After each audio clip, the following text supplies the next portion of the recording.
જય શ્રી કૃષ્ણ. રસીલો સ્વાદમાં તમારું સ્વાગત છે. આજે આપણે કોકોનટ લડ્ડુ બનાવવાના છે. એના માટે મેં 3 બાઉલ કોપરાનું છીણ લીધું છે, 1 બાઉલ મિલ્ક પાવડર, 1 બાઉલ ખાંડ, થોડું ઘી અને 1 બાઉલ મિલ્ક લીધું છે. તો શરૂ કરીએ. આજે આપણે ખાલી 3 ચમચી ઘીમાંથી આ સ્વીટ બનાવવાની છે. તો પહેલાં આપણે 2 ચમચી ઘી એડ કરીશું અને 3 બાઉલ કોપરાનું છીણ એડ કરીશું.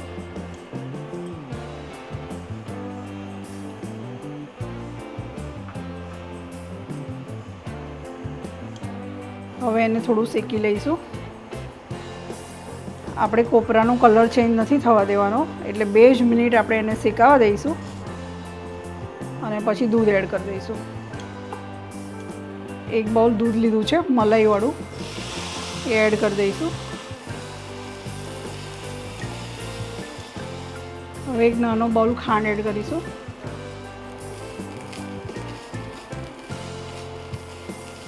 હવે આમાં 1 બાઉલ મિલ્ક પાવડર એડ કરીશું અને આ બધું પ્રોપર મિક્સ કરી લઈશું. હવે આમાં 1 ચમચી ઘી એડ કરીશું અને એલચી પાવડર એડ કરીશું. બસ હવે આ મિક્સ કરીને આપણે ઇન્ડક્શનને બંધ કરી દઈશું અને પછી ઠંડુ થાય એટલે એના બોલ્સ વાળી લઈશું. ઘીવાળા હાથ કરી લઈશું અને કોકોનટ લડ્ડુ વાળી લઈશું.